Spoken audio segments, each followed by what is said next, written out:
Hi, Mike. Hey, Andrew, where you from, man? I'm a Columbus guy, born and raised, man, my whole life. First of all, I just got to say, too, this is like, it's just a testament, right, to be sitting in this basement with you. Yeah, Because, like, we can talk about our history, right? right. Okay, so Yeah, yeah, absolutely. you were working in the minimum security prison that I was in, right, as Hmm. a inmate or convict or whatever, Right. right? And Hmm. so you were basically my CO at one point in life, Yeah, which is like just absolutely bizarre to yeah, be sitting in your studio, man. It's quite an honor. right. Yeah. Appreciate it, man. And Likewise. like, yeah, if you would have told me, whenever it was 10 years ago that like this would be happening, I would have said, I want what drugs you're on. So So yeah, good. start from the beginning as much as you're willing to All disclose. right, the beginning. So, yeah, so grew up in Whitehall. It's like a little suburb of Columbus, right? And I thought life was pretty good. If it wasn't until I'd like look back later on in life and realize probably what a train wreck life really was. But for me, like as growing up as a child, I had mom and dad until I was about 10. That's when they separated. But up to then, like I thought everything was great. Like I always had food. I went to school. Christmas presents always under the tree. So yeah, to me, like as a kid who's just pretty self-consumed, like I thought things were great. Turns out they weren't. Like the more I learned later on, so my dad, he's a Vietnam vet, right? He never did any like real action. He was in the Air Force, fixed planes or something, but goes to Vietnam, gets a pretty wicked heroin habit, right? Comes back. Obviously, heroin's not so readily available here yet, so ends up getting involved in like liquid cough syrup, like the what do you call it? The just the bad kind, like the Okay. addictive kind with Right. opiate in it, right? So, um, I never noticed any of this like growing up. So my mom, they end up getting divorced when I'm 10. And again, I'm pretty self-absorbed as a child. Like I always had, all the coolest toys, everything I needed. So I didn't think anything of it. So when they told me, I just kind of wasn't like, it didn't really impact me in any way. Um, yeah, I was just, I remember not caring specifically, but I find out my dad is like, got my mom into some like trouble with food stamp fraud people. Like my dad's fraudulently getting food stamps.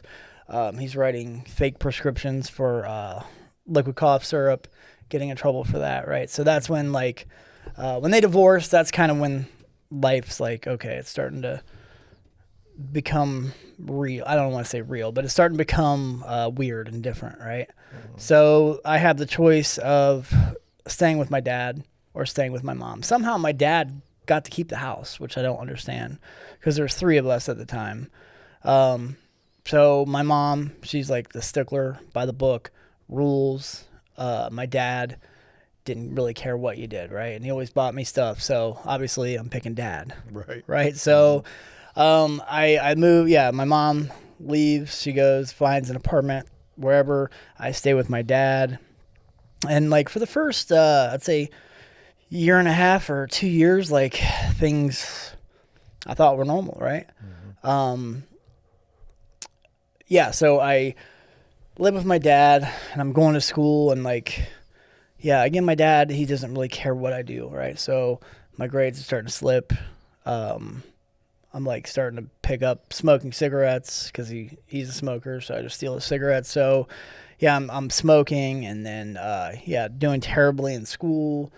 And then my dad, growing up too, phased into like he went from the cough syrup back to heroin, and then somehow cocaine found its way into the mix, right? So now my dad, I'd come home from school, and my dad would be in the bathroom till I got home, until I left again for school the next morning. Hmm. So always in the bathroom. But for me as a kid, like again, I was a pretty self-centered creature. Like I could do whatever I want. That meant dad's in the bathroom. Like whatever, Right. cool, right? Hmm. And then I didn't think anything of it. And then yeah, I would.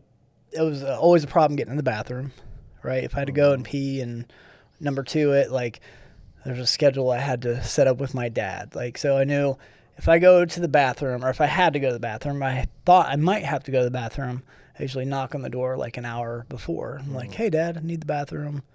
Yeah, then I started finding drug paraphernalia in the bathroom.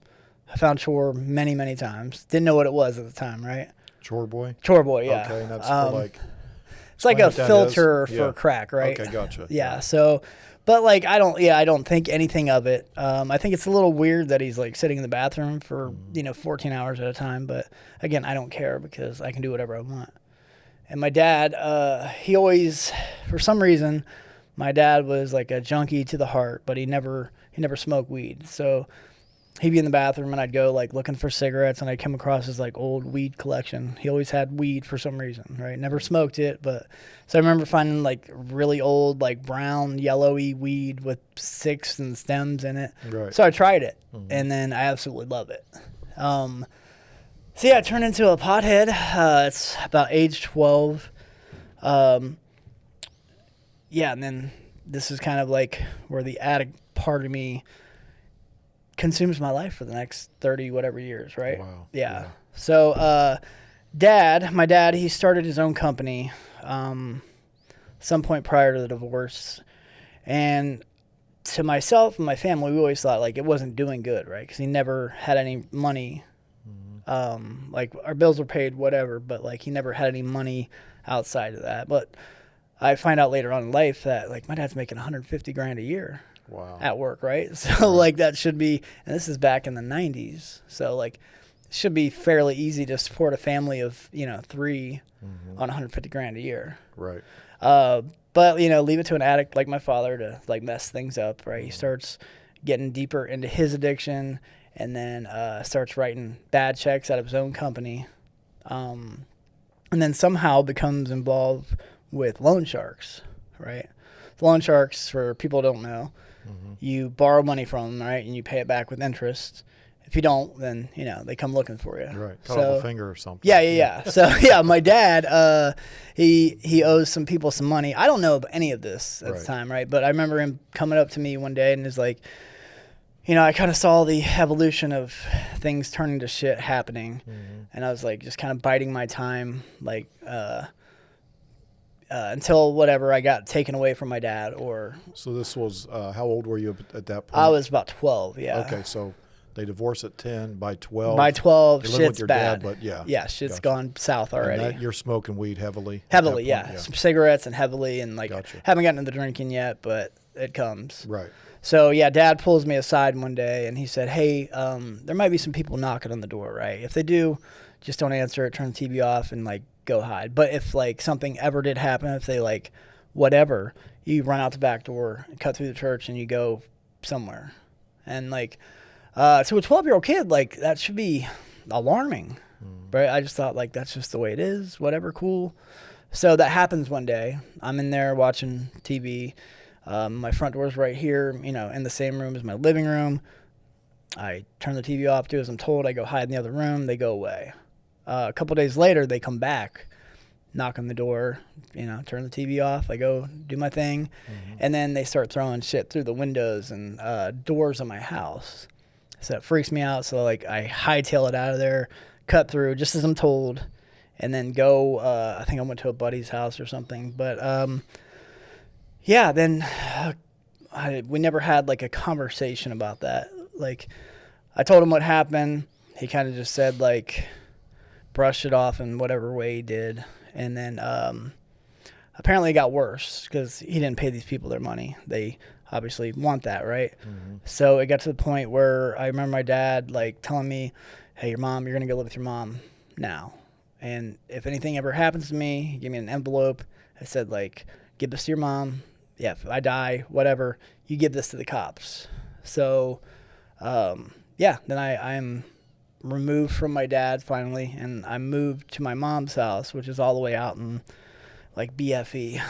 So like I had this it wasn't a great life, but it was my routine. I was comfortable with it, and I kind of knew everybody already. So now I'm like being plucked from that, going out to the country. Completely fresh start my freshman year of high school. So I'm terrified, right? This is a small town. People have already been clicked up. This is like point in life where I'm like becoming, like the insecurities of being a teenager start happening. So yeah, I just absolutely hate it, man. I hate living with my mom because like I had to go to bed at 9 o'clock my freshman year of high school. Yeah, I go out there, and I remember like I prior to this, like I've always been obsessed with like TV wrestling, like WWF, WWE, right? So like always been obsessed with it. So my mom, I remember she took me clothes shopping for that year when I moved there, and I found this like what I thought was like a really cool wrestling shirt at Walmart. Little I know, it's like a knockoff, and so like I was like, cool, I'm gonna wear that my first day of school. And the shirt was like oversized and big, and like really like wrestling's not that big for kids, like teenagers in high school. So like I go in there the first day on the bus, and I've got my oversized wrestling t-shirt on. I've probably got like a mullet rat tail thing going on in the back, and I get on the bus, and somebody's like, nice shirt. And that just completely killed me. Wow. Completely killed me. So, yeah, and then I was already off to like a terrible start, right? I had no friends when I first got there. I hated life, man. I said, I was going to bed every night at 9, no friends. So I literally had nothing to do. Ironically enough, I was watching TV one day, and I found a commercial for like, it was for a wrestling school, right? Like just on TV, just like I was obsessed with. So I was like, oh, cool. So I call them up, and we're like, no, you're not 18. So like, we can't help you. So I keep bugging these people like probably several times a week. Finally, I get to the point where they're like, all right, man, if you stop calling, like if you get your parents to sign like a waiver to saying you're not going to sue us, we'll come and let you try out, right? So I go there, and like I absolutely love it, man. It's the coolest thing like my 13-year-old eyes have seen at the time. You're walking in there with like Ultimate Warrior and stuff. Oh, bro, yeah. There, like all the people that you grew up watching. Everybody that I grew up watching. And it's great because like I know I'm comfortable with it automatically because like-minded people, like right. I don't know these people, but I know at least I have one common bond with them already. Right. So like I go in there, and it's like, yeah, the coolest thing I've ever done. That place eventually starts a kids class where they start training like people under the age of 18, and then I start getting good at that. Right. This little place, it's like a Columbus organization. They run shows like, this is like smaller. It's nothing big. Don't get me wrong. It's like at like a VFW hall with 150 people in the crowd. Right. But like, I got to do that on the weekends. So at least like while I was miserable at my mom's house, like I had that to look forward to on the weekends. Right.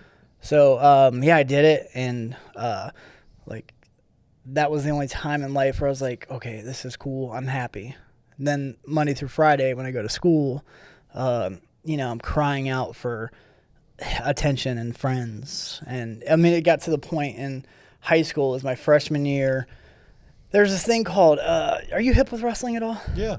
Okay, so there's like a period in the like late 90s where it was like this Japanese version of wrestling where it was like all extreme. They used light tubes and thumbtacks and I remember barbed wire. Yeah. And I was, I thought that was the coolest thing ever. So I was like, all right, well, when I go to school, I'm just going to start like popping myself full of thumbtacks, right?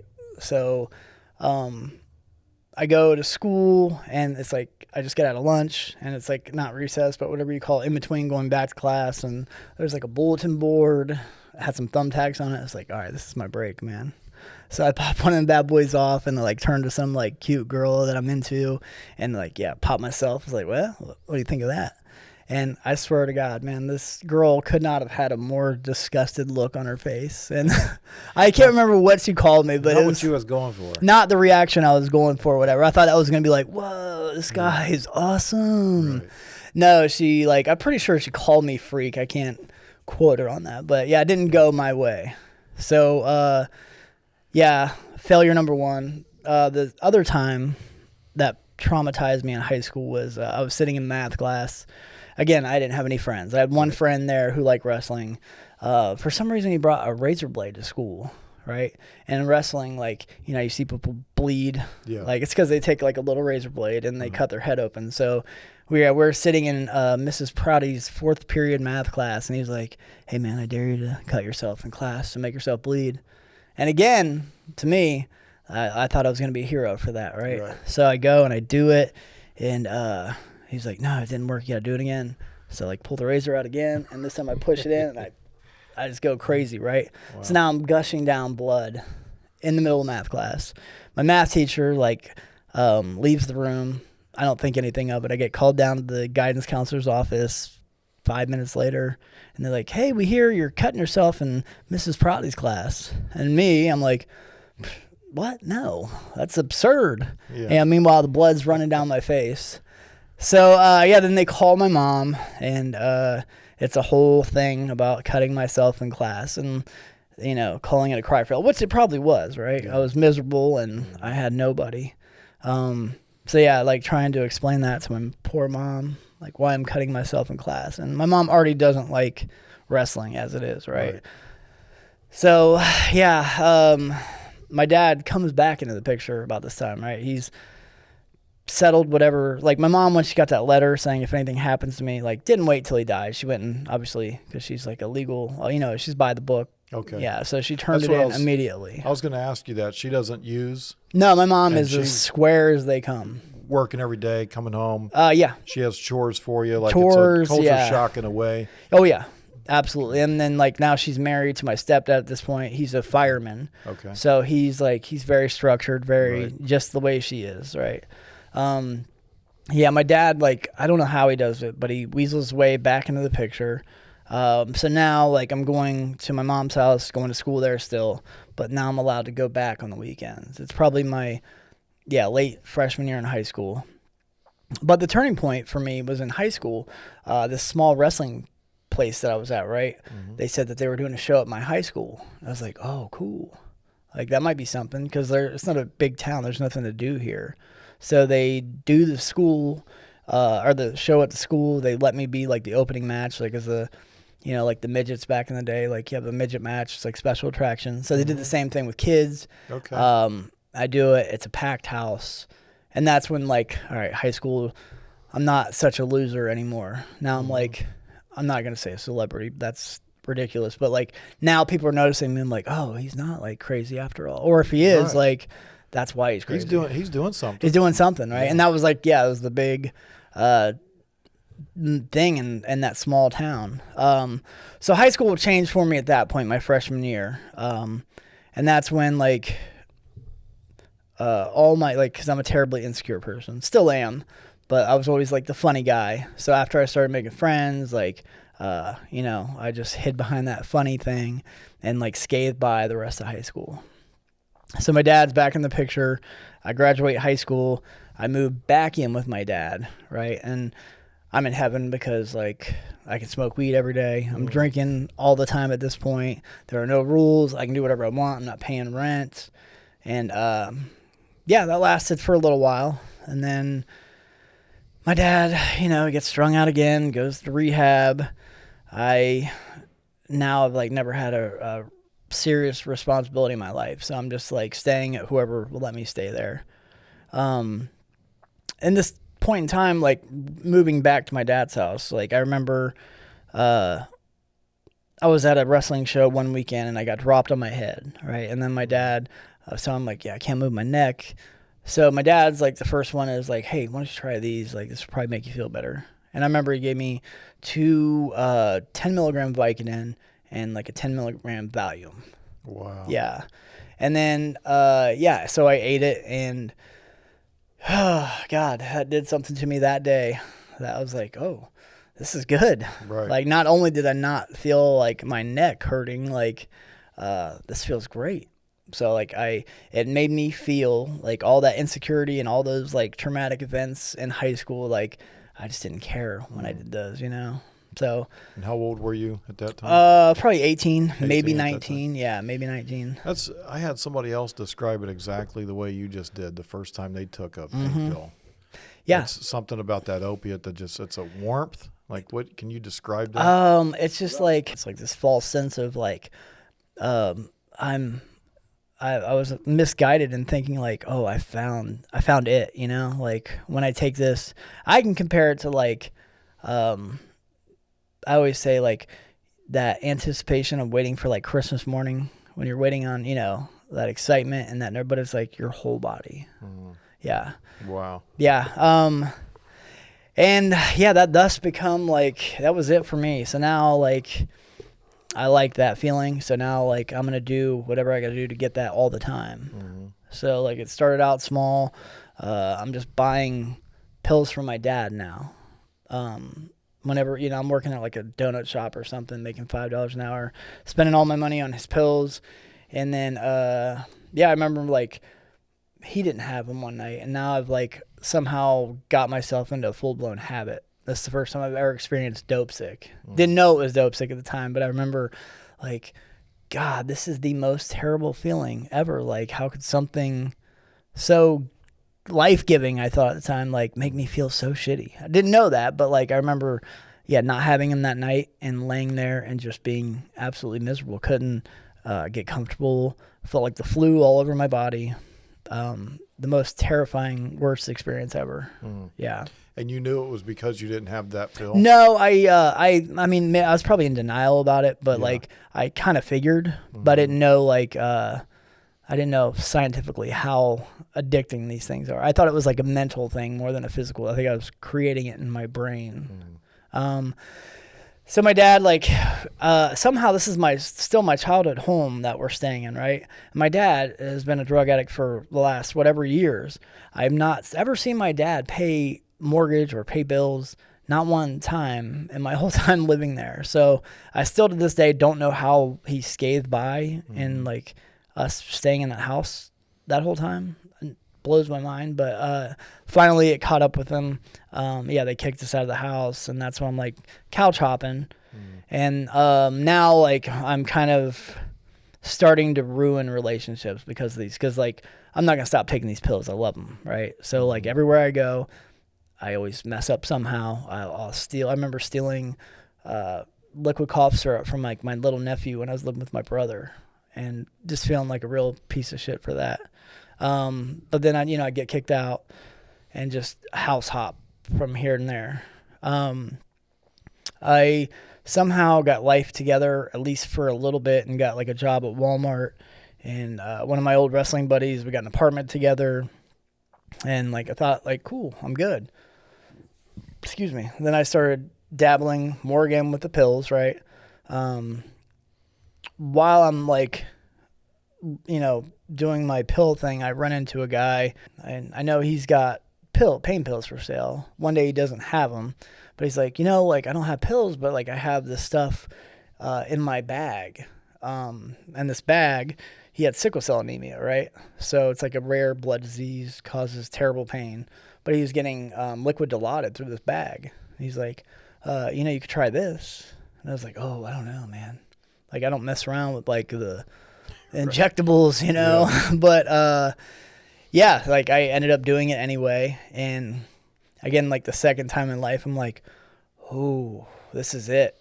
Like Right. I'm never going back to the, and I was like high and mighty, like I'm never going to shoot at my veins, but like muscle popping, I have no problem. Right. So now I'm just I'm strung out on this liquid Dilaudid, which is even worse than like the pain pills, I think. Right. Wow. For me, because it's like pure. It's Right. pure. It's like quick. And like it's working out.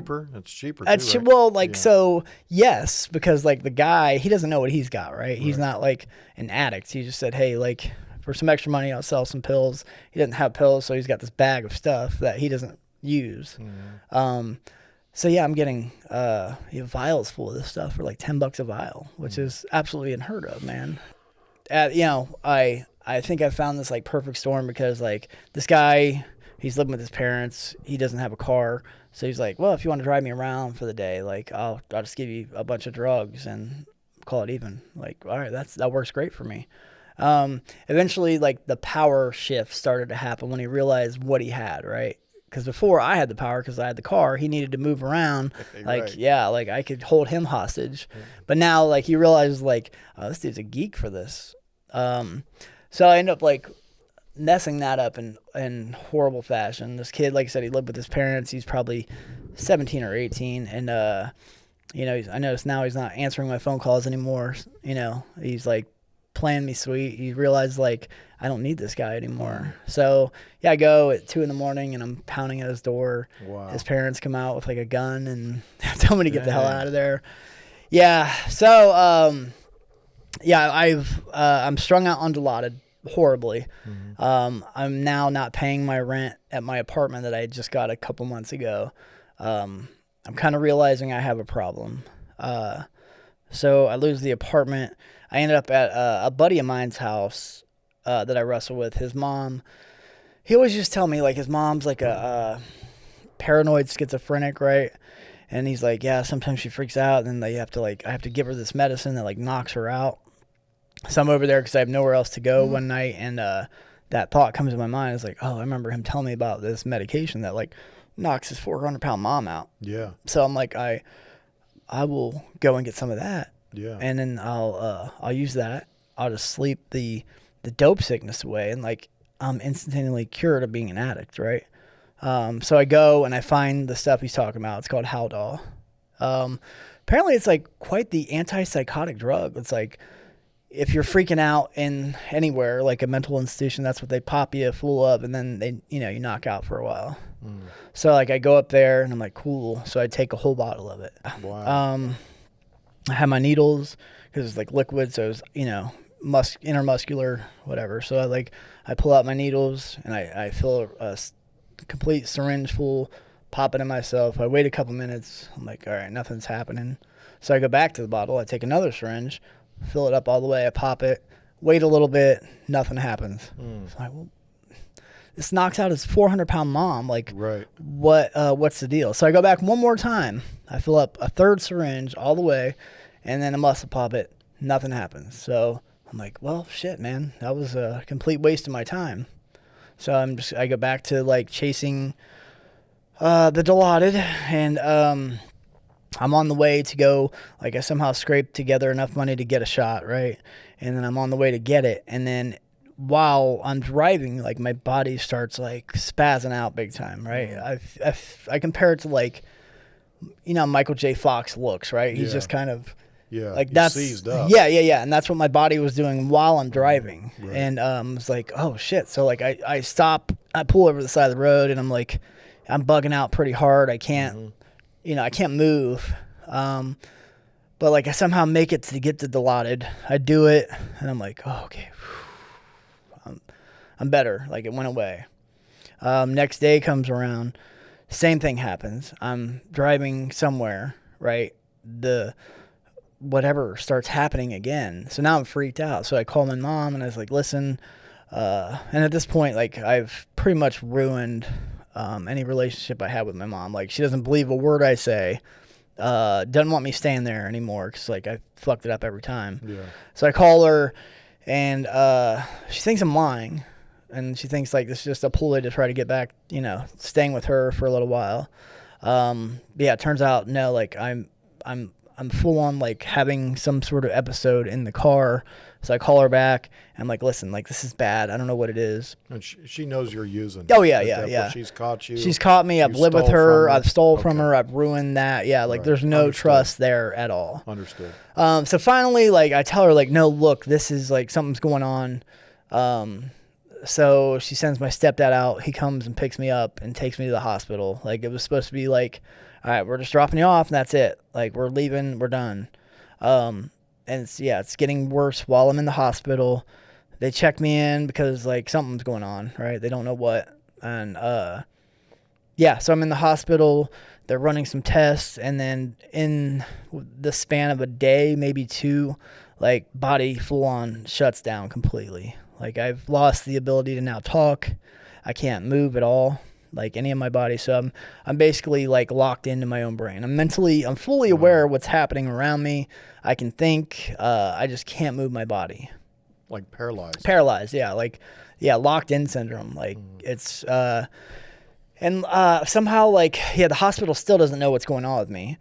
I finally like, I was kind of afraid to tell them that I stole this medication. To begin with, then like when I couldn't talk, like now I can't tell them anyway, you know what I mean? Yeah. So they're just like running all these, I think, useless tests, right? And I'm like, in your mind thinking, I'm stuck like this because like I was too stupid to say anything. So somehow, like, I got my message across of like what I took. They figured it out and they're like, whoa, well, like, how much did you take? And I told them how much I took, and they're like, oh, that's not good. So they really didn't know what to do because they never had this happen before. So they said, like, okay, Haldols usually got a shelf life of like 30 to 90 days, and especially in this amount. So it's like, yeah, so this could last 30 to 90 days, or it could be this could be your new life. Wow. Yeah, so they shipped me off to like some nursing home to have me sit and wait and see what happens. So, yeah, I'm out. I'm probably 21 at this point. Now I'm in a nursing home. I can't talk. I mean, I can't talk. I can't move. And you talk about like a powerless feeling, man. I remember my first night. I went there and they just kind of like put me in my room and that was it, right? Like I couldn't do anything. I had a TV in there, but I couldn't do. So I'm just sitting in there, and I'm like, oh boy, this just got very real, very fast. And I don't know if I'm ever gonna get better. I could be trapped like this for the rest of my days, right? Wow. Yeah, terrifying Almost like feeling. A vegetable, but worse. Because I'm aware. Your mind's alert. Yeah, fully functioning mentally. Physically, not so much. I'd rather be in like a. I'd rather be shot. Yeah, fully induced coma. Yeah, kill me. So now it's just like a waiting game of like, will it get better? Won't it get better? And yeah, that's probably like, I've been to prison, right? And that was like, yeah, by far the worst experience of my life. There's nothing like every single day of your life. Like, I didn't really sleep that much. So like I'd be up all the time. So I'm just fully in this existence for the long haul. Like there's no escape. And I remember like the 9 to 11 o'clock hour on ABC or whatever, where they like played like The Price is Right, and then whatever the back-to-back lineup is. And I just remember thinking like, this has got to be hell. Yeah. This is what hell is. Like, so yeah, I literally, it was the most humiliating, like, they're putting diapers on me. And then this place it's not a terrible place, but they're not, I push my button, and I would just sit there until they can come clean it up. That was a challenge in itself, trying to push this button, right? Like, it was just it's impossible. And then sitting in your own filth all day, it was terrible. But like my dad, so he's in full addiction still at this point. My dad, to his credit, like this place was 40 minutes away from Columbus. This guy would come every single day to see me after he got off work with an addiction. He's there every single day. And I remember how does he do that? I had a habit and that took all my time, right? So like the one good thing I will say about my dad is that he was there every single day. Yeah. And then one day, I'm probably 2 months into the nursing home, and my dad has decided to like take me to a movie. So he's like loading me up in the wheelchair. Like they're pushing me out, and then one of the nurses asked like, what movie you guys going to see? And then somehow like I spit the name of the movie out, right? And everybody's just looking at me like with their jaws open, like what? Where'd that come from? You were thinking that too, huh? Yeah, and like I don't remember like trying to like say it. I just did it, and I was like, oh whoa, that was weird. So at that point, like, okay, I can talk now, kind of, and then that turned into like, oh, I can kind of move again now, right? After how long? It was about 2 months. 2 months. I sat in the nursing home for 90 days total. 2 months is when I was like started to get my body back. And so like, hallelujah, right? God has spared me yet again. Mm-hmm. So now this place was like, all right, well, we can set you up with an apartment like right next door. We can help you get your life back on track. And again, like opportunity being given to me that I don't deserve, right? And I'm like, no, I don't want to do that. So I end up somehow conning this nurse that worked there into like signing me out AMA and then giving me a ride back. The nursing home was about 40 minutes outside of Columbus. She gave me a ride all the way back to the nursing home. All the way back to Columbus. And then the first thing I do when I like got back to Columbus, I'm staying at a buddy's house. I call some guy that lives right across the street from him, have him front me an Oxy 80, and like, wow, insanity, right? So I'm not familiar with like the milligram and the strength, but is that a big one? Oxy 80 is like, yeah, One of the big, that sounds that's serious. like, yeah, you ask any old opiate addict about an Gotcha. Oxy 80, they'll give you the goo eyes, you know. Yeah, it sounds Talk serious. about, yeah, Oxy 80. it's as big as they come. So that's my first So move. when you go hard, you didn't just. I wasn't playing around because I remember like when I could start talking again, trying to call people. I tried to talk my dad into bringing me like some Valium or something. I tried to, you know. So even while like I am living the side effects of drug abuse, I still don't care enough, or I still like am reckless enough to like try to trick people into bringing me drugs at the nursing home. And it's I look back at it now, I'm like, God, what was wrong with me? Like, somebody to take your capability of moving, like, that be removed from you because of doing drugs, right? And then the insanity of like, all right, I'm gonna get more drugs while I'm here. It still blows my mind. Yeah. Blows my mind. So I'm out of the nursing home now. Like, again, like I've been granted my pardon by the governor, right? And it's like, okay, we'll give you another shot at life. Right. And I fuck it up. I'm again, like, place to place. My dad, he ends up like kind of getting his stuff together, gets an apartment. I move in there, and so yeah, I'm living with a full-blown addict, thinking like something might be different this time. It's not. My dad gets cancer, ends up being prescribed a lot of the same drug that, you know, so fond of earlier. And then this begins like just like the next 6 years of my life are complete. Like, in my mind, I thought it was paradise, right? Because like my dad's getting prescribed ridiculous amounts of narcotics. He's giving them to me. Life's great, right? And the lot on your shooting, right? Yeah. So at this point, like now I'll never stick a needle in my vein. Not even questioning it now. No, It's automatic at this point. Yeah, because like I've tried muscle popping, right, and it never works out for me. My arms are scarred with like the effects of muscle popping. So like, yeah, I was like, all right, well, this is like a better high. So like, I'll give it a shot. And how old were you at this point? I'm probably, I don't know. I like this point in life is like a blur. blur, Probably 25, maybe. Okay.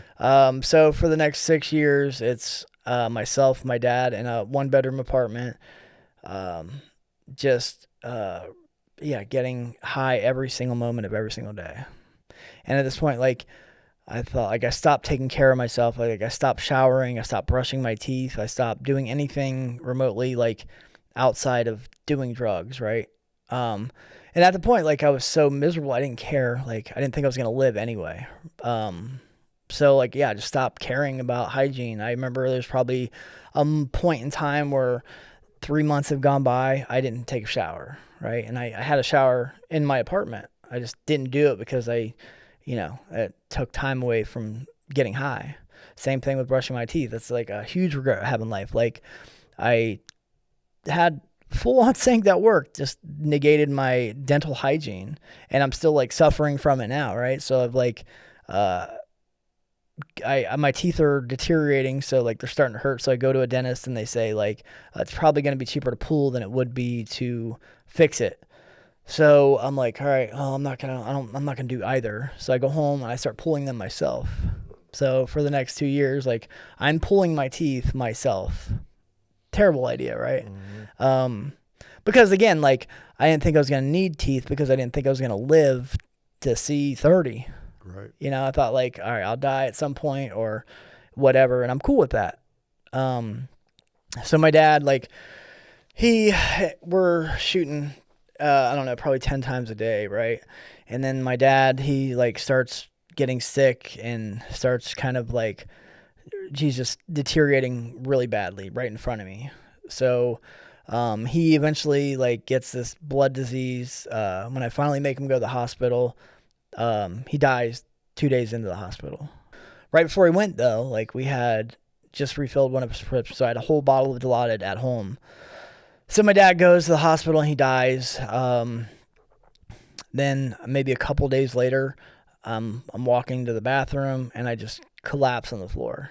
I've like woke up, called 911. They rushed me off to the hospital, and I didn't know what was wrong with me. I just knew I had like the worst pain in my life, like going on in my back. Like they couldn't figure it out. I remember that first week they did every kind of test you can possibly think of. Every hole in my body was poked or prodded or tested. Couldn't figure it out. Finally, they learned that it's like I had MRSA in my spinal cord, which is a big deal, right? They didn't think I was going to make it through the night. They, my parents show up to the hospital, my mom and my stepdad, my family, they're telling them like, hey, we're going to get a chaplain. Like, you guys should probably come say goodbye now because he's probably not going to make it. Like, we know what it is, and people don't live through this, right? So, yeah, they all do that. Apparently a chaplain comes and talks to me and talks to them. So we're all kind of like planning my death. They take me to emergency surgery, and, that works, right? So, again, I go from dying, which I should have died, to like being granted like, nope, not yet. And then I remember sitting in the hospital. I have 2 IVs in me at this point, one in each arm, a stent going into my heart. My first thought, like, they're not giving me enough drugs in the hospital, right? And they were loading me up, man. I had like, higher than a normal person would have. But I just remember like thinking about my bottle of Dilaudid at home, like how I just got to go home and get those and I'll come right back. Wow. Yeah. So I'm tied up to 2 IV poles. I've got a stent in my heart, and I find a buddy who's going to take me over there. And then, trying to get in his truck with 2 IV poles. He had a little 2-door truck. It just couldn't be done, right? And I remember thinking, just visualizing that. I remember thinking, I was like, this is insane, man. Like, I'm literally got a thing going into my heart. You're just walking out of there. Like, they would have probably restrained you. And which is another like example of God, right? Because like I just had major spine surgery, and that same day I'm up walking around. That next day I'm like planning my great escape so I can go back to my apartment and cop my bottle of drugs, stick them in my like stent in my heart. Yeah. So, and I remember thinking on the way out to the truck, like before I realized it's like a 2-seater, like there's no way this is going to work.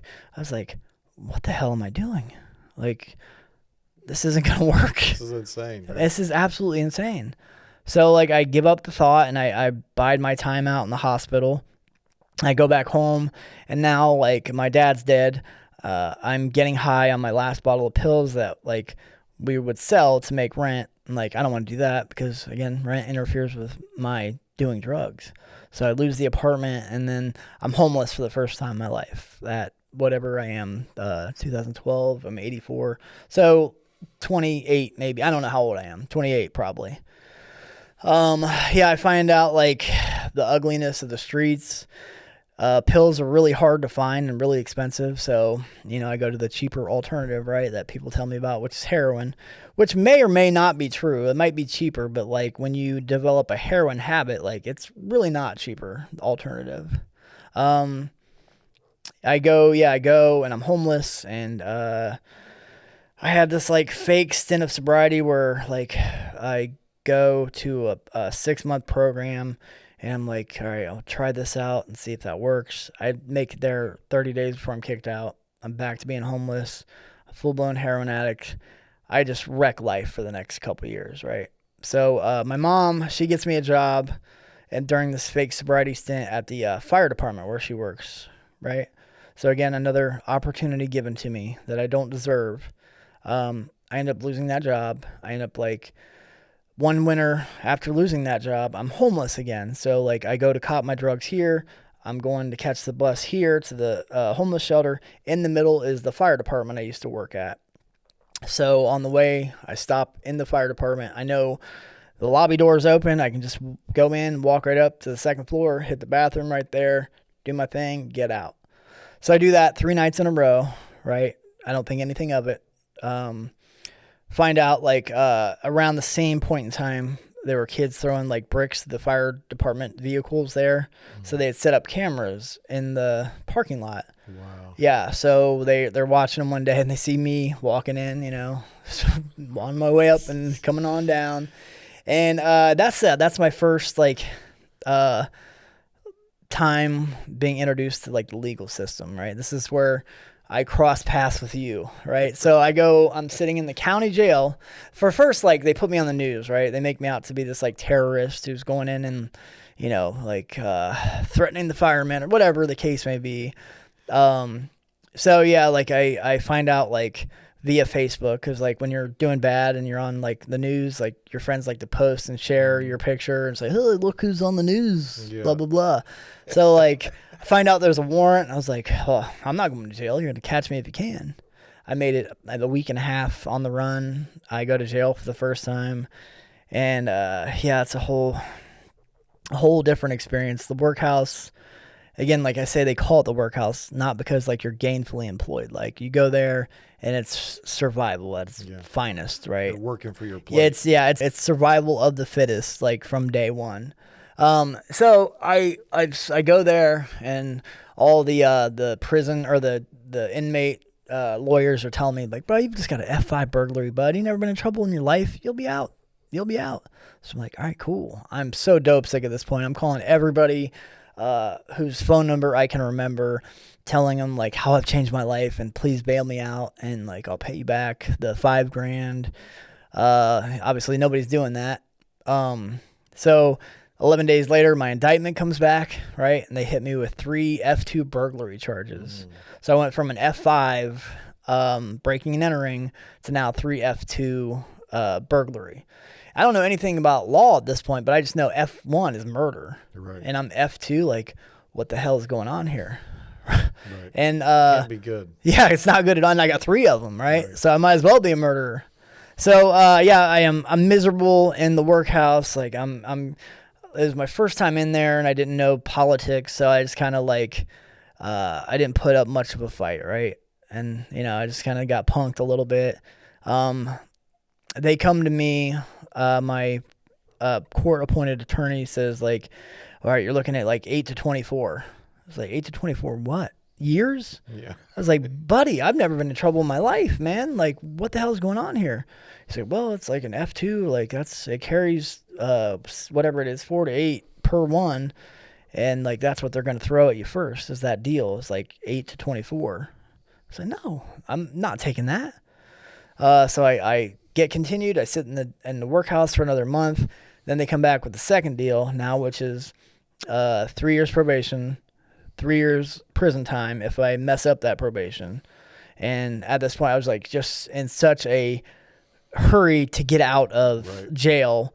I'm like, all right, whatever, let's run. So they send me to the correctional facility that you work at, which is, like, how do we explain, like, a glorified house arrest, or not house arrest, but like program. Halfway house. Yeah, it's like it's a program, a prison program ish. Right. Yeah.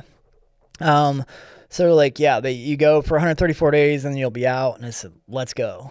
Like, you got to do, like, your groups, but, like, I'm just kicking it with a bunch of funny dudes the whole time. Right. So, like, I scathe by and I do what's right, and I get a job, and, you know, I get out with this grand plan of, like, I'm going to sober living and I'm working at Pizza Hut. Like, I'm going to get this time.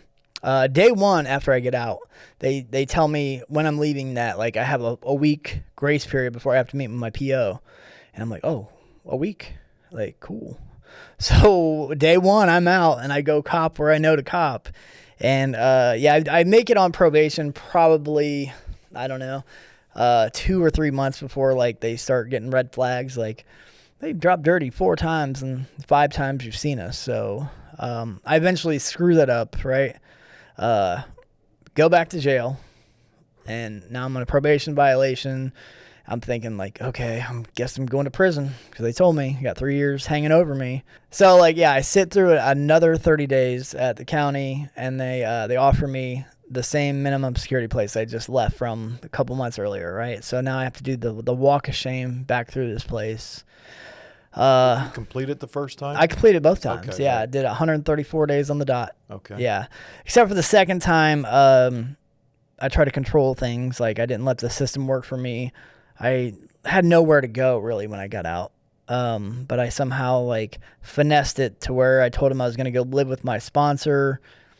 I didn't have a sponsor, right? I just knew a guy. And I was like, yeah, he'll be to pick me up. So, yeah, they let me out, and I get a job. I'm still getting high all the time. I get a job at an apartment complex, right?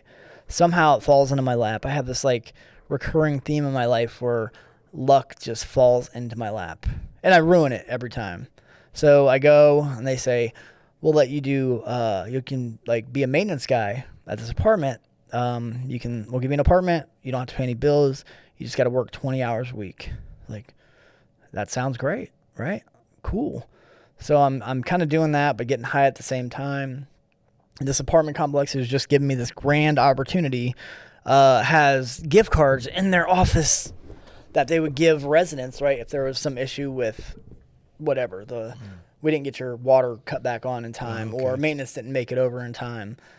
So they have a drawer full of gift cards. They're not paying me any money, right? Mm-hmm. So I just get paid to live there. So I'm dope sick one day, and I get the idea like, all right, I'm going to go in and get these gift cards, right? I'll just take a couple of them. They won't even notice. And they don't notice at first. And then I take a couple more, and then I take a couple more. And then I remember, again, insanity. I had taken all but one gift card, and I'm having that, like, angel demon moment. Mm-hmm. I was like, all right, well, I should just go. What were they for, like? Just for, like, the Visa. No, they were, like, the Visa gift card, the prepaids. Okay, yeah. Gotcha. All right. So I'm like, well, they haven't caught me. Use it for anything. Anything at all. Okay. Like, well, they haven't caught me this far, so I'll just go in and take the last one, right? So I go and I get it. A week goes by, and I think I'm in the clear. They call me down to the office, and they're like, hey, we know that you stole the gift cards. And me, like, I'm completely appalled, right? Like, how dare you, right? Well, this is absurd. This is the first I'm hearing of this. And then, like, there's nothing more shameful than, like, sitting there so committed to your lie, and then they pull up the security footage of you breaking into the place, stealing the gift cards while you're wearing the same hoodie that you had on the video. So, like, I couldn't even deny it. I was like, all right, well, you caught me. They call the cops again. Violation, probation, and now I've got another charge of a theft of, again, I don't know, I don't want to, like, I think it was God, right? Because, like, it could have been a felony, but the total was like $10 under what a felony theft should be. But so I go to prison, and then, or they send me to jail, and they're like, all right, we're done messing with you, you're going to prison. So I go to prison, and I'm cool with that, right? Because I'm like, all right, finally, like, maybe now I'll have a shot. Now I don't have a choice to, like, get high or not, right? Because, I'm going to prison. So I go to prison, I excel at prison. 3 years is what they told me. I think I had a year, or a little under a year, like, jail time already, and counting the minimum security prison. So I ended up doing, like, 2.5 years. Somehow I got duped into this, it's called treatment transfer. When you're in prison, like, you go, and then your last little bit, they'll send you to another prison. You do this drug program, and then you go sit in a halfway house the rest of your time. So I didn't sign up for that, but, like, that's how it worked. I get to the halfway house, and, like, I did great the whole time in prison, 2 years, no problems. I get to the halfway house. Day one, somebody's like, hey, do you want to go do a speedball? I know you just got out of prison. It was like, I would like that, sir. Yeah, let's go do a speedball. So I'm sorry to interrupt, but I noticed a pattern here of, like, a moment of triumph, followed by just hitting the self-destruct button. Yeah, immediately. Have you noticed that in your life? Absolutely. Like the bigger the break, the harder the fall. I destroy opportunities. I can relate to that. And I know a lot of men that do the same thing. Obviously, women self-destruct too, but I think it's a lot more prevalent with men. Absolutely. And it's just, it's crazy to think about all these, just the opportunity after opportunity. And I did not deserve them whatsoever, right? And I mess them up every time. So this was your one shot. You felt, that you had, like, some. All right, now, like, I have to get it right. And while I was in prison, like, I stayed out of the way. Never got a single ticket. I got certificates galore. I was at AA. I was at church. Yeah. I was at what's the place called where they bring you the cookies? I don't remember, but it was like an outside thing. Yeah. Was it Hocking College, maybe? No, what are they called, man? JCs? Who are the people, recovery? They work like the 12 steps, but it's like, AA. Oh, Celebrate Recovery. Celebrate Recovery, yes. So I did them. I started working the steps with their guys and like. We were in the same prison. Yeah. Oh, that's right. wild. I forgot about that. Yeah, I forgot about that. And I, like I said, like I remember like thinking like how weird this is that I like prison. I like who I was in prison. Like I would get up. I wasn't under the influence of anything, right? And I was doing what I should. I had a sweet job in the kitchen. Like I didn't want for anything. Routine. Yeah, I ate. I went to the gym, and then I did programming my whole day. Life was good. But yeah, I threw all that away day one at the halfway house. Didn't even debate it. Didn't even debate like, no, man, I just did like all this work. Like I was like, yeah, let's go. Let's go. Right. And so I get this job at a hotel while I'm at the halfway house because you're allowed to work there. And then the whole time, like I'm one of the only few that has a job. So like at the halfway house, they give you Suboxone, right? Yeah. Which is crazy to think. I would buy everybody's Suboxone. I was just like a geek for Suboxone. So like I do 11 months in a halfway house. While I'm in a halfway house, like, I've just developed this like now terrible Suboxone habit. Terrible. I get out of the halfway house. I'm working at this hotel. I lost my Suboxone plug. So I go back to what I know and I start doing heroin again. I start doing crack again. And I eventually get fired from the hotel for stealing money. Again, one of those things where like they took a chance on me, like gave me a job and then promoted me. And then, I will screw that up. So like I started getting cute with it and like stealing, claiming false refunds. And again, they pull me aside and say, we know you did it. And me, I'm like, oh, how dare you? How dare you accuse me of that? And then, so now I'm back to square one. I'm living on the streets. The only good thing is I'm not on probation, right? So I can't really as long as I don't break the law, I'm fine. So I'm homeless. I meet a guy. He hips me how to panhandle, right? Which is holding the sign up for money. People give you money on the side of the freeway. So I tried that, and man, it's a lucrative game itself. I made some of the best money I've ever made in my life on the side of a freeway. Wow. Yeah, just holding a sign up, and I don't even think I had any cute sayings on my sign. It just said anything helps, God bless. And what's the best day you did? Probably almost 500. Wow. That doesn't happen all the time, but sure. on average, I had this system of where I go to the ramp from 8 to 10. By 10 o'clock, I know I'll have enough money to go cop a 10 of hard and 10 of boy, right? So, and then if I get more than that, great, it's a bonus. But on average, I'm I go get $20, go score, come back, $20, and I do that 6 or 7 times a day. So, do the math, $140 on an average day. What was it that you called it again? What was the boy? Heroin. Yeah, heroin. Okay. That's what they call it on the streets. So you get... Break that down again, if you would. So, I'm living my life $20 at a time, right? So, I know, I have to have a 10 of heroin. Okay. I have to have that. Okay. Right? And now I'm to start your day? Start my day, yeah. Or you're going to be sick. Or I'm going to be sick. And then now, somehow, got this distortion of, all right, well, I got to come down off the heroin, so I need some crack. So I'm just trying. It's a weird, equilibrium that I can never find, right? It's hard enough to support one habit, and you have two. Two habits. And I swore I would never be a crackhead, right? Then I smoked crack, and then I was a crackhead. So, I lived my life $20 at a time. Go cop, and I was in a shelter at the time, and the goal of the shelter is that you go and they want to have a place for you 30 days later. They give you a counselor or a case manager, and 30 days we'll find you somewhere to go. I managed to somehow fly under the radar for 11 months, right? Before they even noticed I was there. So as far as addicts go, I had the best life ever. I go and people would give me food, money, or cigarettes. I like all three of those things, right? So I'm surviving. I'm justifying it in my own brain that I'm okay. I don't have a problem because all my needs are met. I have a place to stay. I've got food. I've got cigarettes. I've got drugs. What else do I need? I'm at my usual spot on a random day, and some lady she pulls up on me and, gives me a sandwich and starts talking about like Jesus, right?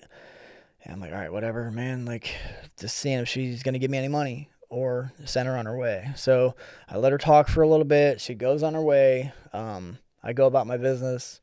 A week later, this lady comes back, right? Still the same thing. Like, hey, Jesus this, Jesus that. I was like, okay. I humored it. She gave me the sandwich. She went on her way. So this lady, has now come back. I don't know how much. It was a bit of a time after that time, but it was probably a month or two later. She pulls off on the freeway and pulls out this blanket and has prepared this like picnic for me on the side of the freeway. So and my thinking is like, this lady's interfering. Now she's taking up my time. Now she's drawing attention to me being here. So like, I already I'm uncomfortable with it. She's like pushing Jesus pretty hard. And after every one of these times I've met with her, she's telling me like, hey, you don't have to live like this, right? Like, my husband and my family, we have a house in Pickerington. We have this basement that we just finished. Like, we will take you in our basement, right? It's like its own little apartment. And I'm like, no, that's like, I don't have any interest in that because one, getting from Pickerington to my flying spot, not possible, right? There's no bus that goes that way. Two is like, then I just can't do my drugs as I want, right? So I blow that off. I'm going back to the shelter. It's this time of year, mid-January. I've gotten lazy with my sneaking drugs into the shelter. Like, I just got cute and put my crack pipe and my crack in my cigarette pack, send it through the metal detector, which has worked a million times. But this particular time, they caught me, kicked me out of the shelter. So it's 10 o'clock at night. I have nowhere to go. It's blistering cold outside.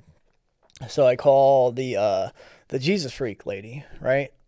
So I call her and I said, hey, I don't know what I told her. It was a lie, obviously, but I was like, they kicked me out of the shelter for one reason or another. Can I still take you up on the basement thing? And like, without hesitation, said yes. Like, I had a little bit of drugs left, so like, I just hunkered outside for the night. And then the next day I go, and this lady has turned this basement into, kind of a junkie's paradise, right? Because it's like, it's got its own kitchenette area. She's already through getting to know me for the last whatever period of time, filled it up with all my favorite snacks in the kitchen. It's got this little bedroom that's kind of hidden away. It's got a TV. It's got Netflix. So I'm like, all right, well, maybe I'll sit and exploit this till, I bleed it dry or they kick me out. So I go there and it's kind of perfect because the lady just thinks I'm just a homeless man that's gotten stuck in a hard time, right? I think my thing was always I'm just going to the ramp to get money because I don't know what I told her, because I'm trying to get my life back together, whatever the case may be. So I'm going to fly there during the day. She takes me to and from, drops me off there, no questions asked. So I'm like, oh, this is working out good. And then I would hang out with her the rest of the night, right? So the husband, he's a successful engineer. He makes, I think it was he made $150,000 a year. They had this nice house out in Pickerington. And then things are starting to become different between her and I. So we're hanging out till 3 a.m. Probably not even a week and a half in, we just kind of looked at each other and we're just acknowledge the feelings we're having, because now it's not just homeless guy lady feelings. It's okay, I like you, you like me. Then I asked her if you weren't married, and she said, I'd run away to the courthouse tomorrow with you. Wow. So yeah, so we lived this for a couple weeks, and I'd only been there a month and a half. I'm out flying one day. She's talking to me on the phone. Her husband overhears it, right? And is why are you talking to him like you're a schoolgirl? So that night, we all have a sit down. We all kind of tell him yeah, we have feelings for each other. We don't know how this happened, blah, blah, blah. the guy, he's like a Christian man, so he says like, okay, no worries. Like I understand it. She's an attractive lady. Just like I can't have you being alone with her anymore. Like you could still live here. I just can't have you one-on-one with her anymore. That's out of the question. Wow, he was going to tolerate it? Yeah, he was going to tolerate it, and like bless his heart, because I would have kicked this dude's ass, right? If I found out like I let you in my house and then now you're digging on my wife, like no, buddy, you got to go. But yeah, but I thought like I was doing the honorable thing at the time because like I'd become so smitten with this woman. I was like, honestly, I don't think I can do that, man. Like if I'm here and she's here, like I'm gonna want to spend time with her. Yeah. At least you were honest. Yeah, Right? yeah, right. Yeah. So yeah, he tells me I gotta go, right? So I'm like, all right, cool. Well, that was like I knew that was gonna happen, right? I go and I exploit I'm like a locust, right? I go and I suck the resources dry and then I move on to the next. So I knew that was gonna happen. Cool. But then he said, okay, well, I'll give you a ride wherever you need to go. I'm going to the trap house. So I'm like, all right, cool. He's like, if you need it, I'll give you a little bit of money to kind of like help you out for the next day or two. I say, sweet. Yeah. Like, great. We go to UDF. And I feel like devastated because like I really did this guy dirty, right? Like he did a great thing letting me live there. And like I trampled all over that by messing around with his wife. So something happened. It's been happening since the beginning of time. Since the beginning of time, women have been the downfall, right? Sometimes they're the ones that pull you out. The tempters, yeah. So we go into UDF. I meant like a man will lust and like you got David. He'll do stupid things. The lady next door taking a bath. Yeah. David. Bathsheba. Yeah. We go to UDF. I'm like, all right, well, I mean, not a total bust, right? He's gonna give me, $50, get me out of here. Cool. He comes out and he gives me $600 cash. This guy, like, he again, bless his heart, man. He tells me as he's taking me to the trap house, he's like, listen, man, like these things happen. I don't want you to think like I hate you. So, what you and I will do is like we'll find an apartment, right? And I'll pay your first 2 months rent. And like let's try to get you, in a good spot. So a little time passes. We find like some room for rent somewhere. He pays for the first 2 months, and like sadly for him now, his wife and I, like we've become so like codependently toxic, right? She's completely sprung for me, and I'm completely sprung for her. Now he's just like, unbeknownst to himself, giving us a place to go, right? So I go and do my thing during the day. I come to my apartment at night. That's after she puts the kids to bed. She comes to my house. And like again, I'm in my own mind winning. Right. So she's coming over, and she doesn't know I'm an addict for the first month, right, that I'm there. My mom ends up telling her. Then I'm just kind of exposed. But like we're so in love and codependent, she doesn't care. So she starts, planting these ideas of like getting clean. So I'd never been to detox before, so I would try a detox and I would go, and it sounds like a great idea in the moment, but like day 2, the drugs are worn off, and like it doesn't sound so good anymore because I can't sleep, and so like I run, and this lady like I probably ran 4 or 5 times, right? Day 2. And yeah, she never one time judged me for leaving, right? She was probably upset with me because I left, but like, always like encouraged me to like, well, like you did 2 days. Like you couldn't have done 2 days a month ago. Right. So she's like slowly, implanting the idea of like getting clean. And, I don't know what like our goal was here because she's married. She's got kids. Yeah, we are just like becoming more involved in our love for one another.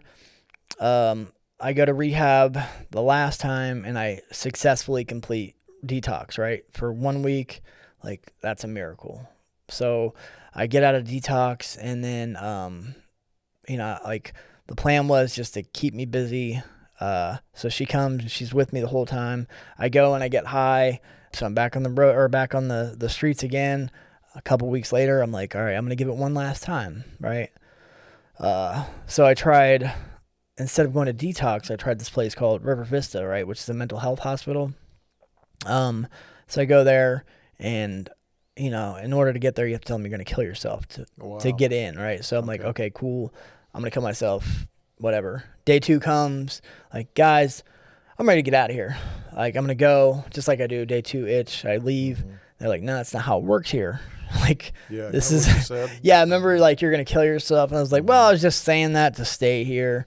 So they end up keeping me 5 days, right? And this place is full on, it's the crazy house, man. Like, anything you could picture in a mental institution, like, it was. There's a guy who was my roommate. Like, I walk in, and this guy's, like, laying butthole naked in, like, the crucifix position. Like, it's like he's laying on the crucifix, but butthole naked. And I'm like, oh, I'm not in Kansas anymore. Right. And then the same guy, he comes out every night to the boiling. They have a boiling water machine, so you can make Kool-Aid, or not Kool-Aid, but oatmeal, and you put it in your instant coffee. This dude would come out every single night and fill his cup out, and then dump the boiling water on his head. He's butthole naked when he does this, and then just walk back to his room nice and quietly and go to bed. I was like, dude, yeah, what the hell is going on here?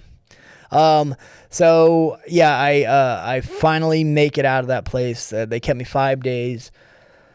I don't know what to do now, right? So I didn't have any money. I felt like shit still.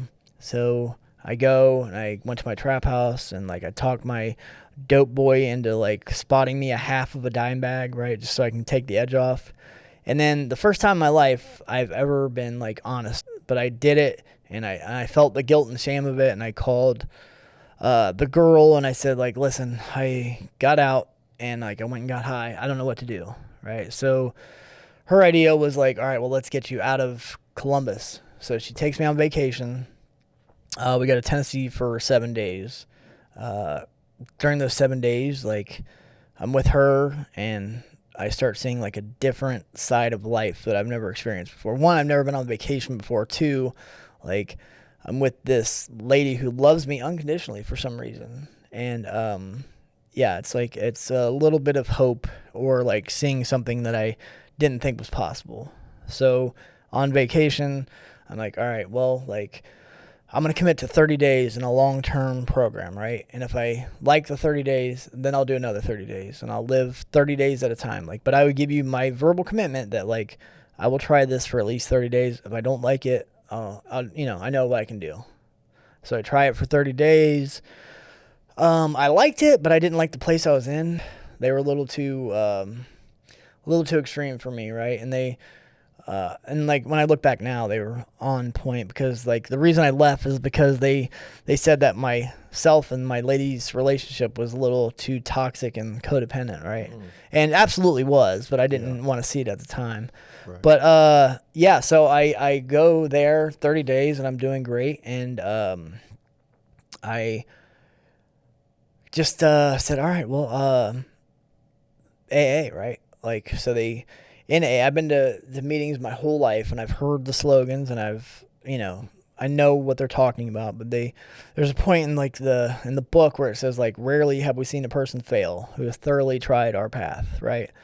So it's like I was so desperate to like be clean and like make whatever happened with this lady I wasn't really sure was gonna happen, because again, she's married. So I was like, all right, well, I'll give that a shot. That's the one thing I've never tried.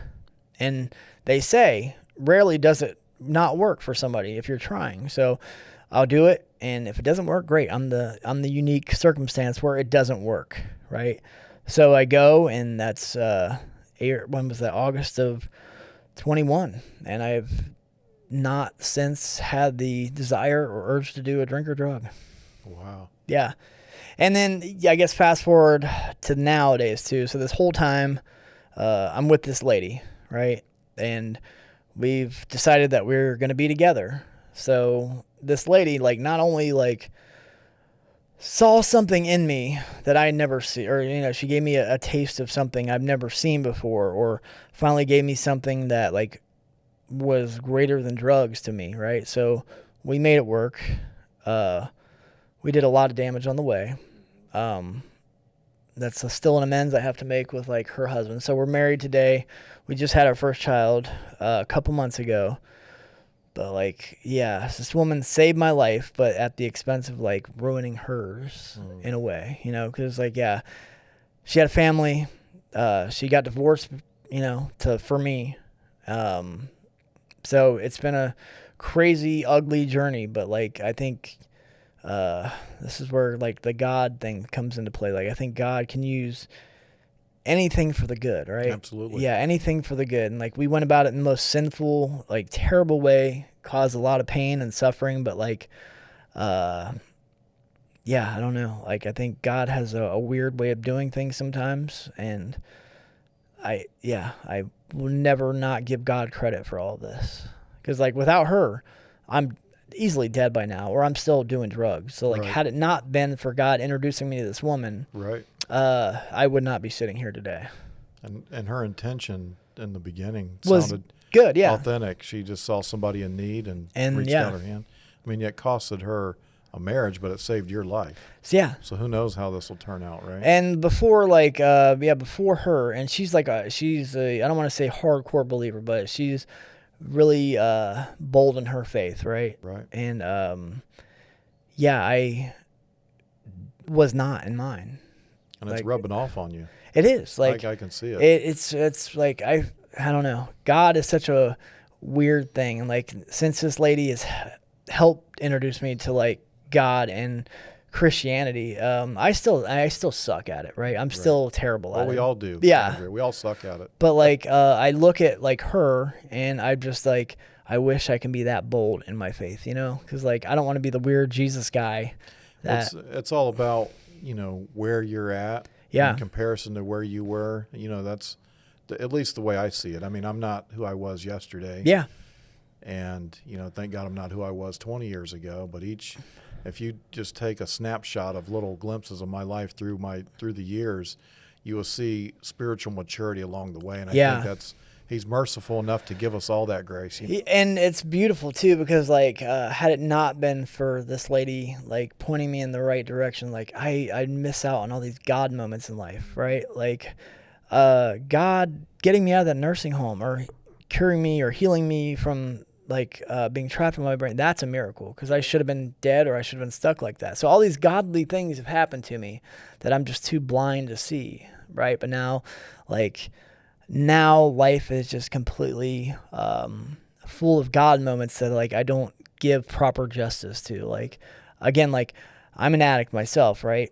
I don't want to say I hate addicts, but like I don't want to be around addicts, because I am an addict. Like, they lie, I lie. So like, I just don't want to do anything. I'm just done with addicts, right? And then God keeps showing up, and this job in recovery has just like fallen in my lap. That's one of those things where I was like, I'm never going to do it. One, because like, I don't like me, addicts. Two, because like, I just don't want to deal with the heartache, because I know like they disappoint you every time. Right. But then this job falls on my lap where I do it and I'm good at it. And then they somehow, like, the place I'm at offers me a position as a counselor to these now drug addicts. Right. Like, and now I get to see like God show up all the time. Like, I get to see the light kind of click back on for some of these guys. And like, some days it's really hard. And like, I still am really cautious of them. But like, then I have these moments like, if I just stop overthinking it and I let God just do a job, right, then I get to see these like beautiful outcomes that I get in the way and I block getting to see, you know? Right. And it's sometimes He just wants us to share it with Him. Like, He's using us physically to speak through Him. Yeah. And I think, in my opinion, it was always there throughout my life, spiritual things, but I didn't have the right lens. Yeah. You know? And it sounds like your spiritual lens is changing. You're noticing things that you might have brushed off years ago as coincidence. As coincidence, yeah. And now you're like, no, there's no way, man. And I still just like know it in your heart. I still want to do that sometimes when things are like too, like if there's no explanation of something, right? Like that's got to be a God thing, because there is no explanation. Right. Like how I got here today, where I'm at today, like my wife and I, again, we did a lot of damage, but now like we own our own home. Me, a drug addict who's never had anything in his life, is like paying a mortgage consistently, spending time with family, showing up to things. People trust me. Yeah. Like, I didn't do any of that. I just like, I did the first like little step, right? And then, yeah, God has given me more than I can ever ask or imagine, man. And it's just truly, yeah, sometimes I'm baffled because I get so caught up in the moments of life where I forget to like reflect and look back at it all and be like, holy crap, how did I get here? I know how I got here. Because like I said, left to my own devices, man, I've got a needle in my arm every time, right? Yeah, every single time. If somebody is getting clean today, let's say this is day one in their recovery, you know, maybe they were as bad off as you were, maybe worse. You know, what would you tell them? I think nothing lasts forever. Like, it may feel like you may be dope sick, you may be emotionally broken right now, but like nothing lasts forever. Like, when you're doing good for a month and you want to go get high, like, it's not going to last forever. So just like give yourself a chance, give yourself time, you know, reconsider it tomorrow. I think was what I would have needed to hear then. Like, this dope sick thing, the reason like you think you can't do it, just give it some time. And yeah, next thing you know, like, time has passed and you're like, wow, I'm really glad I gave myself a chance. Yeah. And what about surrendering? You think that's important?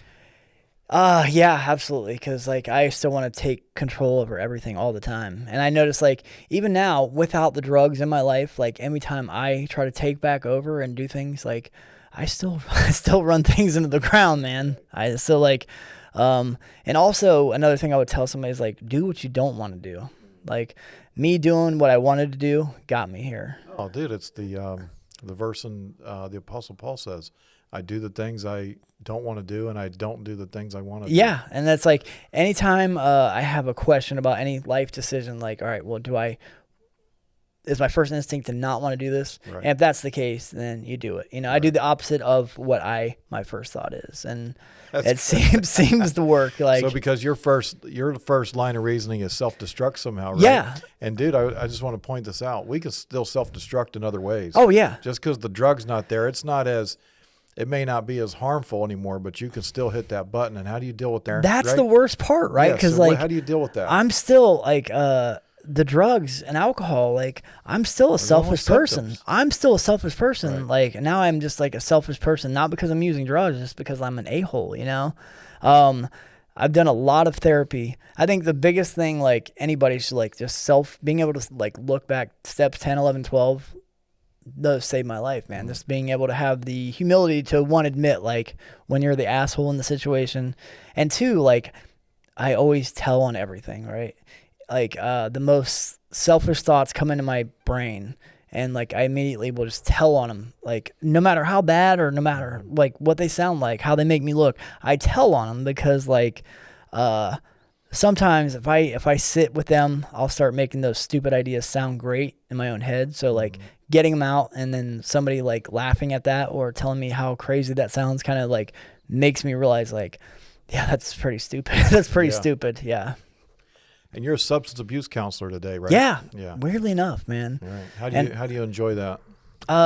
Some days it's like, I wonder why the hell I do this. But then other days I'm like, okay, that's why I do it. Yeah. Like, fulfills you, right? In a weird way. Yeah. In a weird way. And like, I think it's different being an addict myself, because like, yeah, you can go to college for it and read a book on what it's like to be an addict. But like, I think I'm particularly good at this job because like, one, like I know the bullshit you're going to tell me. Like, anything you're telling me, I haven't told somebody else already, you know?